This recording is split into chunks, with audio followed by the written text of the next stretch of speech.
The envelope shouldn't exist. The law firm that sent it closed in 1995. The fund that paid it has no public records. The account number, traced back to a shell company, dissolved 30 years ago.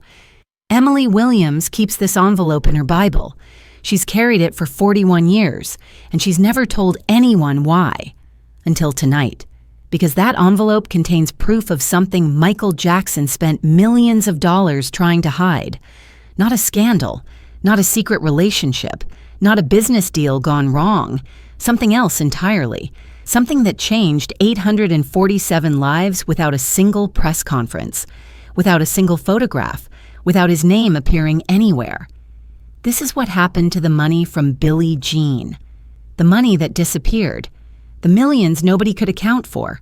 They didn't vanish. They just went somewhere nobody was looking, and it started because of a boy who never got to go to school.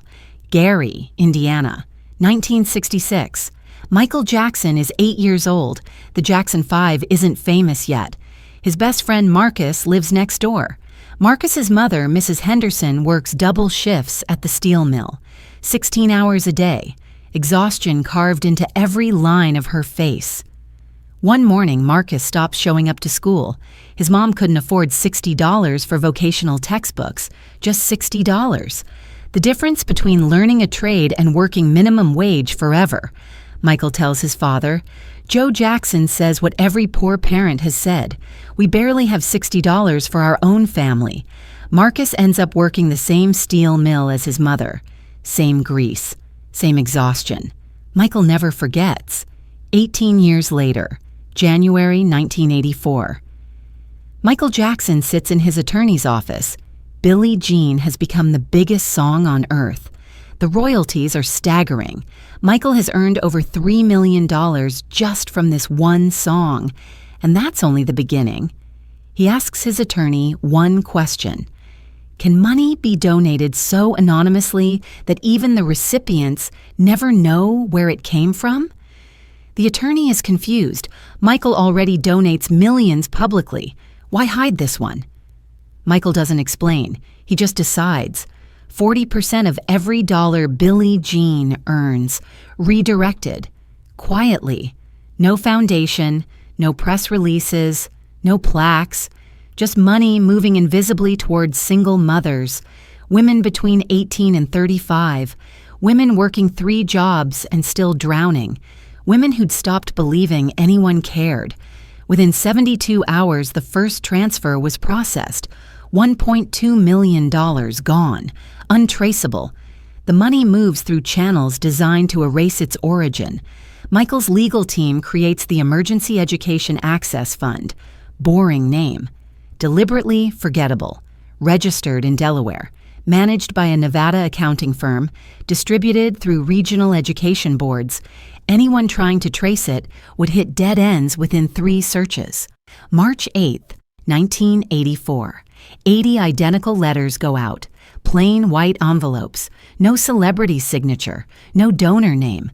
Just this. You have been selected to receive emergency educational funding. No application required. This funding covers tuition, books, and childcare for up to 3 years. Detroit, Cleveland, Atlanta, Oakland, Houston, Philadelphia, cities where community college costs $3,000 a year, but might as well cost $3 million for a single mother. Emily Williams gets letter number 43. She's at her kitchen table at 6 in the morning, night shift at a diner, 4 hours of sleep, then her 6-year-old daughter wakes up, then daycare, then stocking shelves, then back to the diner.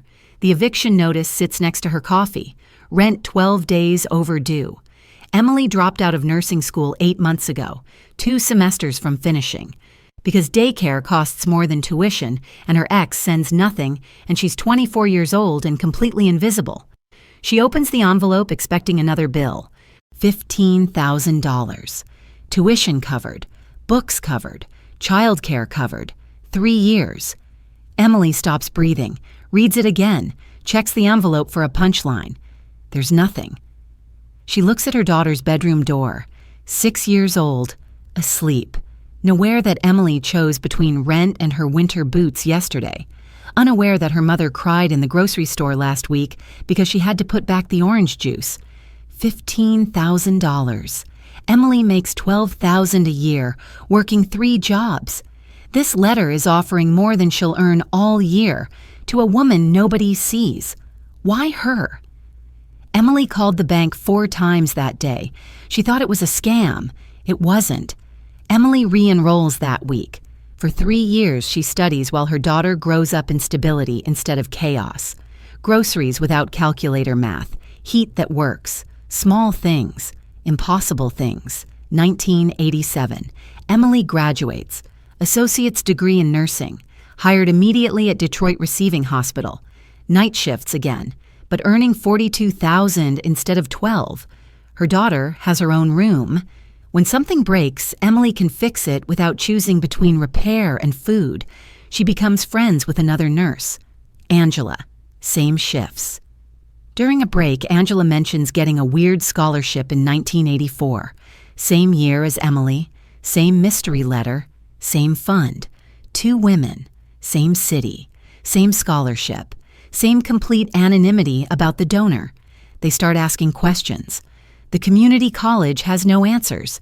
Angela's cousin works in nonprofit accounting. He digs. 6 months later, he finds one invoice, buried in tax records, from a Los Angeles law firm, a firm that specialized in anonymous philanthropic distributions for exactly one client, Michael Jackson. Emily doesn't believe it.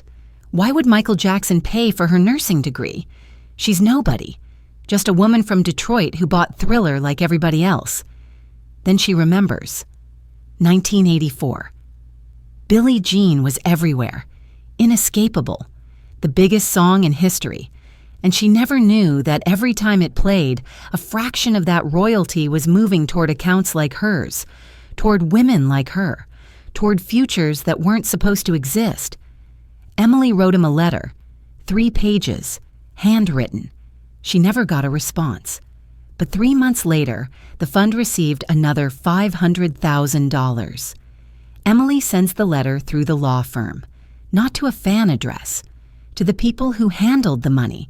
She doesn't ask for anything, just thank you. She explains what that scholarship meant, how it gave her daughter a stable childhood, how it gave Emily her dignity back, how she worked every shift thinking about the invisible stranger who decided she deserved a chance. The law firm never confirms Michael read it, but 3 months later, the fund receives its largest deposit, $500,000, enough for another 100 women. The timing tells its own story.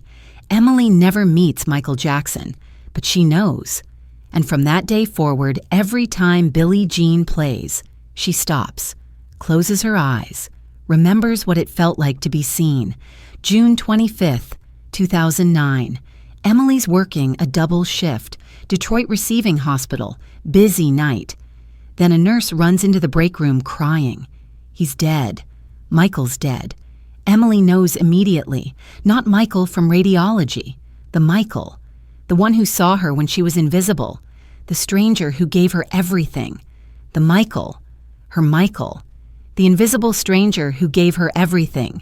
She excuses herself, goes to the supply closet, the same closet where she used to cry when her daughter was little and money was impossible. And she cries again, but nobody knows why.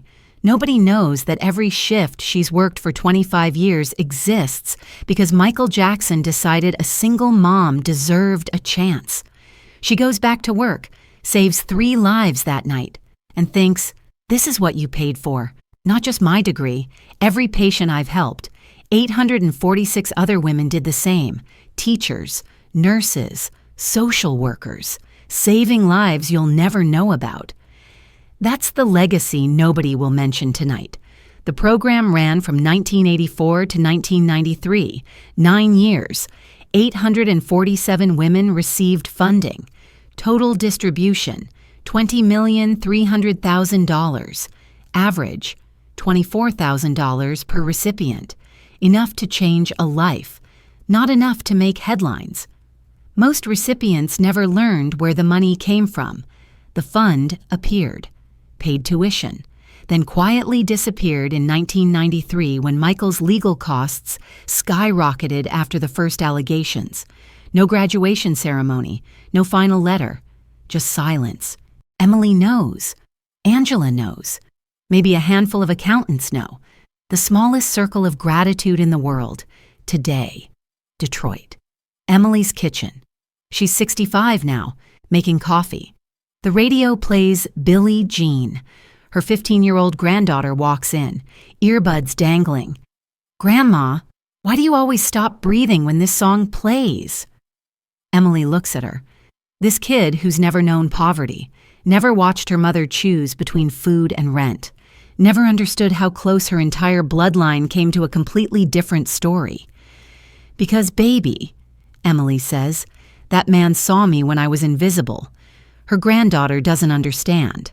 Not yet. But someday Emily will tell her about the envelope in the Bible, about 41 years of silence, about the gift that asked for nothing except gratitude and secrecy. For now, Emily just turns up the volume.